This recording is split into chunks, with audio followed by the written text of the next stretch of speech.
Está começando agora o segundo episódio do Na Escola, uma série especial em podcast para diretoras e diretores.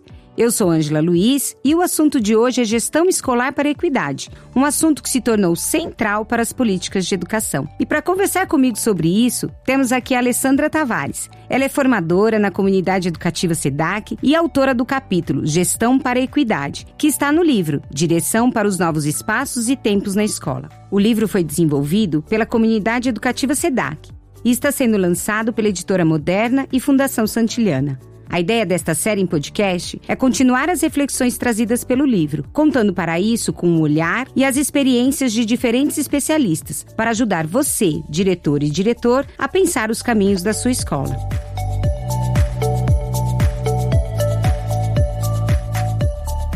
Bom, então vamos começar a conversa? Oi, Alessandra, como vai? É um prazer ter você aqui com a gente hoje. Oi, Ângela. Oi, pessoal. Boa tarde, boa noite, bom dia. No horário que vocês estiverem acompanhando esse podcast, um prazer estar aqui com vocês. Alessandra, o debate sobre as questões de gênero, raça e inclusão se intensificou nos últimos anos na sociedade. E as diretoras e diretores se veem diante da necessidade de refletir com a comunidade escolar estratégias para lidar com essas questões. Partindo deste contexto, você pode explicar o que é equidade e por que esse conceito se tornou tão fundamental para a escola de hoje? É fundamental pensar em equidade, superar um pouco a ideia da igualdade, né? Porque toda uma geração de políticas públicas tinham como foco oferecer iguais recursos para todos.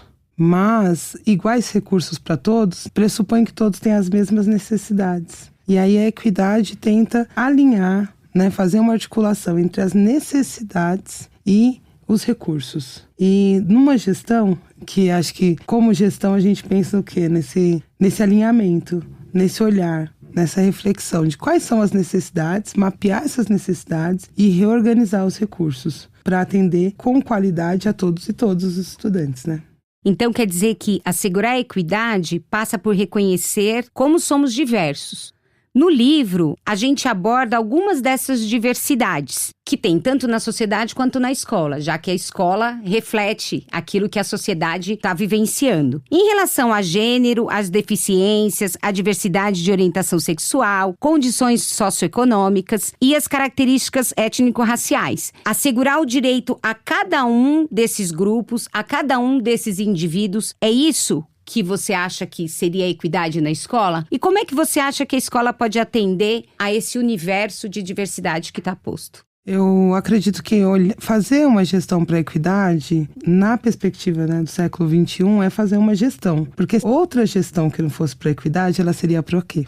Para a exclusão? Então, acho que é primeiro superar que nós não estamos fazendo, não é uma coisa específica, particular, separada. Agora eu tenho que fazer isso. Isso é parte da gestão de qualquer política pública. E um gestor escolar, seja ele coordenador ou diretor, mas especificamente aqui, esse lugar de liderança do diretor, ele tem que olhar para essa realidade que é a escola. Olhar para a escola é se deparar a todo momento com diversidade. Os professores não são iguais, eles não têm as mesmas formações, eles não têm a mesma trajetória, as mesmas habilidades, assim como o restante da equipe e principalmente os estudantes e família. A gente costuma falar a família e não olha as composições distintas e particulares de cada uma dessas famílias. E oferecemos atividades iguais para sujeitos totalmente diferentes e depois avaliamos, a família não participa.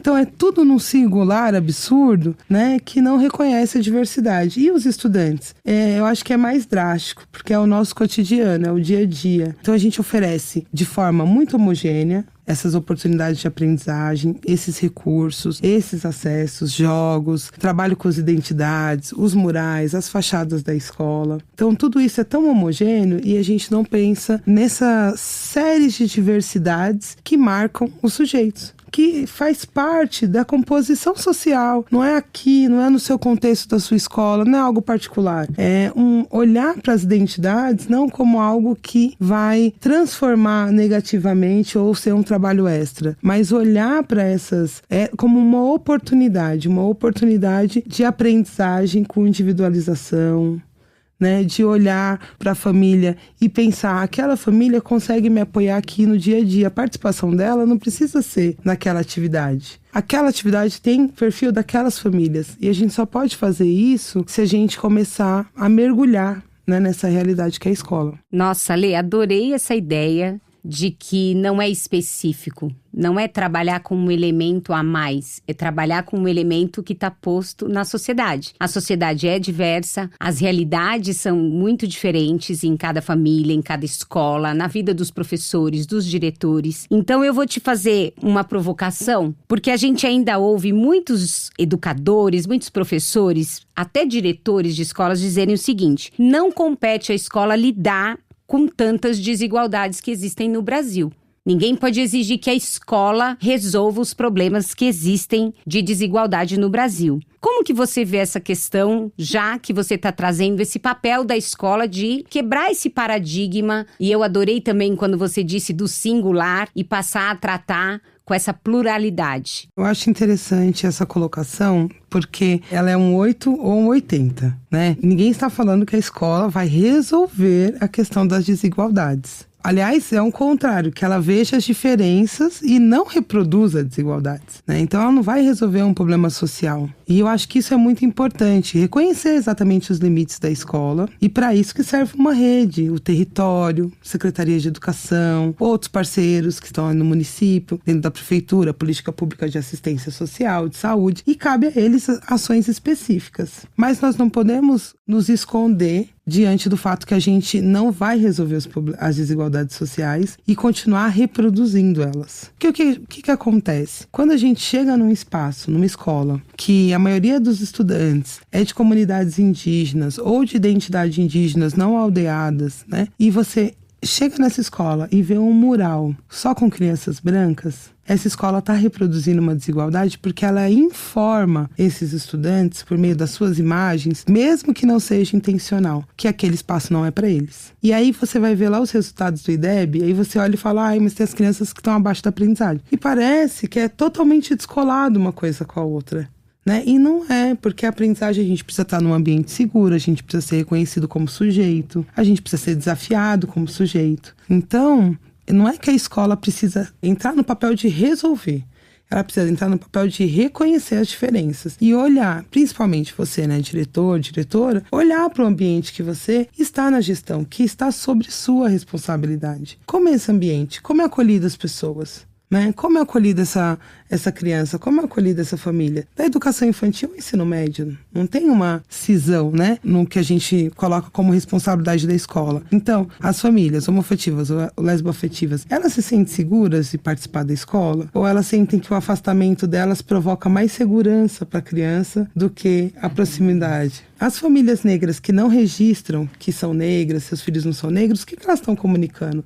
E a gente sabe que isso acontece. Então, não é que a escola vai resolver os problemas sociais, mas ela vai começar a se abrir para essas diferenças e olhar para os estudantes. Eu acho que é muito importante que trajetórias que a gente tem, e está muito bem documentado em dissertações, acho que o capítulo do livro traz ali uma série de referências de apagamentos, né, de isolamentos, por diferentes questões que a gente está chamando hoje de marcadores sociais da diferença, e que esses sujeitos possam pertencer ao espaço escolar e à sociedade como um todo. Mas a escola ainda é o primeiro lugar de socialização da criança. E se ali ele percebe que é melhor que o meu pai não vá na escola, porque vão falar isso, ou é melhor que eu não use determinados vestimentas, trajes, adornos, porque marca a minha diferença, então ele vai percebendo que aquela escola não acolhe como um todo. E isso vai impactar na aprendizagem dessa criança. Isso é fundamental, né? Então você está trazendo uma variável importante para a diretora e para o diretor, que é a intencionalidade nessa atuação. Então eu tenho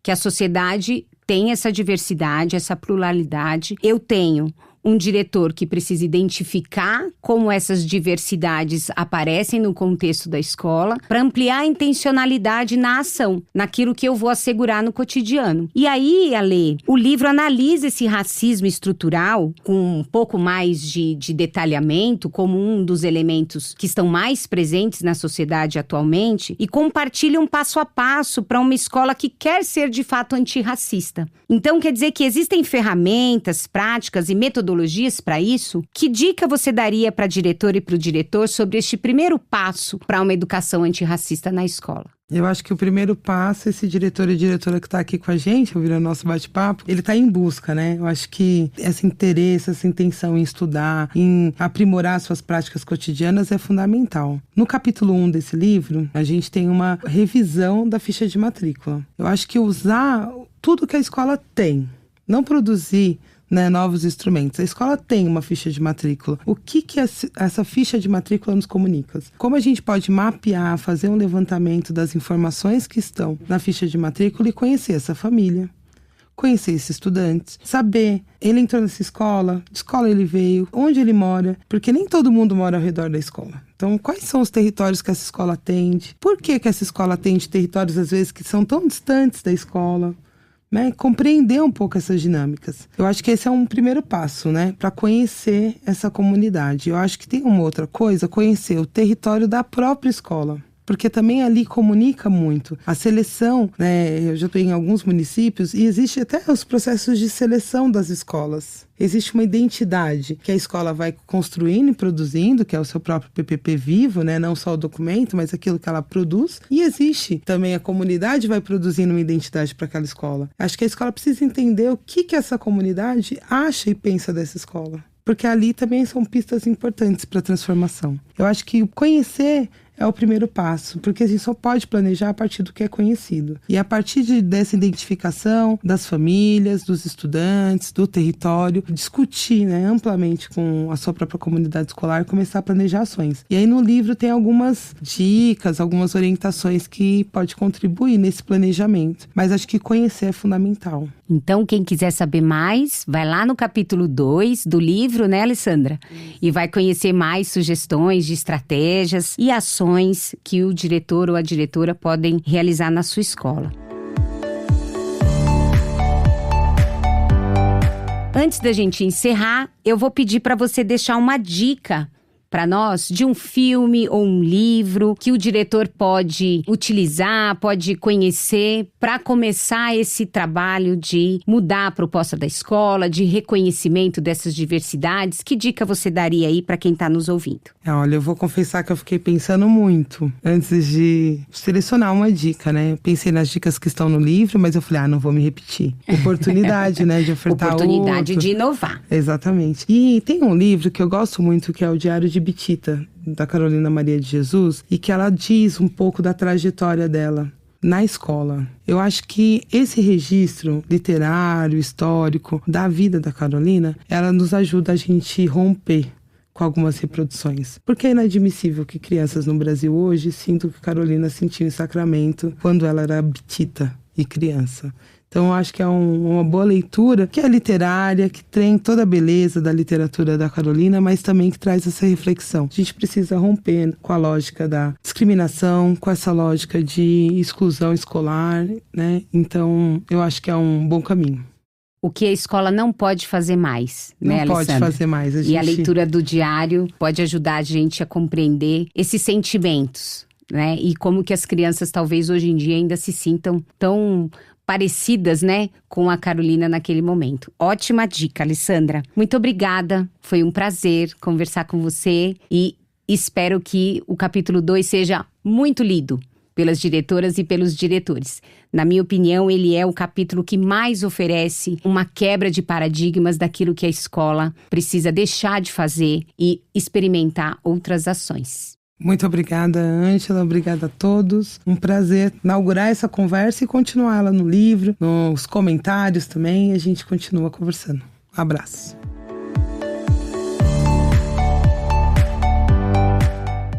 Bom, como a Alessandra mostrou, conhecer e envolver a comunidade é fundamental para um projeto de educação antirracista funcionar. Que tal então conhecer a história de uma escola em que isso está sendo feito na prática? É isso que vamos mostrar agora no quadro Direto da Escola. Direto da Escola.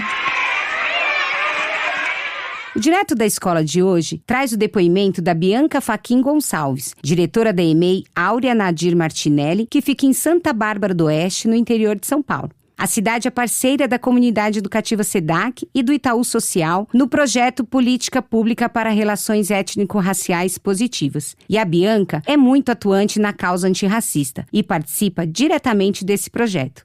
Vamos ouvir. Olá, meu nome é Bianca Fachin, eu sou diretora da EME Áurea Nadir Martinelli, uma escola que atende crianças de 0 a 3 anos no município de Santa Bárbara do Oeste, São Paulo. Então eu quero contar para vocês um pouco do desafio que tem sido o nosso trabalho com o projeto Diversidade. Então é um trabalho que se pauta aí sobre as questões étnico-raciais e ele nasceu de um desconforto tanto da nossa equipe quanto da rede municipal de educação da nossa cidade, sobre trabalhar essas questões e essa temática já no início, né, da vida das crianças. E a partir disso partiu também o nosso desafio, né? Então, trabalhar uma temática que é tão complexa já com crianças de 0 a 3 anos. Então, a partir disso, nós começamos a pensar em grupo e discutir propostas para se trabalhar essa temática dentro dessa faixa etária. Então, foram contempladas todas as séries, né, que a gente atende na nossa escola, e foram traçadas, então, atividades sempre envolvendo a importância da identidade das crianças, da representatividade da família delas, também aqui no ambiente escolar, e também trazendo personagens, né, atores importantes e representativos aí como figuras negras importantes na vida das crianças, tanto da nossa comunidade local, quanto também de atores, né, atrizes, todas essas figuras que as crianças também têm contato, para trazer a importância, de fato, aí da representatividade para elas. E um fato curioso que aconteceu, eu sou uma diretora negra, então para mim esse tema é muito importante, e um dia, né, na escola, chegando, eu me deparei com uma criança que era muito parecida comigo, e ela ainda não falava, e ela levou as mãozinhas aos cabelos, né, como se dissesse que ela estava vendo alguma coisa parecida entre mim e ela. Então, ali eu vi a representatividade acontecendo de forma real, prática. Então, aquilo, de fato, a gente pôde vivenciar como é importante a representatividade para todas as pessoas, como ela foi para mim, e eu não tive no meu período escolar. Então, a gente precisa fazer também uma escola diferente. A partir disso, então, a gente já obteve grandes resultados, né, em relação a esse projeto, principalmente em relação à proximidade das famílias. Então, as famílias acabaram se aproximando mais da escola e mais das questões pedagógicas, né, que envolvem a escola, porque observaram, né, que esse trabalho estava sendo efetivo, que as crianças começaram a compartilhar as diferenças, né, entre os familiares, né, dos amigos e delas, e começaram a se reconhecer e reconhecer as famílias nas nossas paredes. Então, tudo isso está ainda, né, em andamento, mas nós já verificamos muitos progressos em relação a esse projeto, e agora a ideia é ampliar ainda mais a participação da família e o envolvimento da comunidade para que a gente torne de fato efetivo esse trabalho. E esse foi o segundo episódio do Na Escola, um podcast para diretoras e diretores. O Na Escola é um projeto da comunidade educativa SEDAC, em parceria com a Fundação Santiliana e Editora Moderna, com temas inspirados no livro Direção para Novos Espaços e Tempos da Escola. E se você quiser saber mais ou baixar o livro, acesse os sites moderna.com.br/modernaamigos ou comunidadeeducativa.org.br na área de publicações. Esperamos que você tenha gostado da conversa. E fica a dica: siga o nosso canal no Spotify para receber o aviso de quando subirmos o próximo programa, ou acesse o YouTube da Moderna. Nós vamos colocar os links aqui na descrição do podcast. Até o próximo!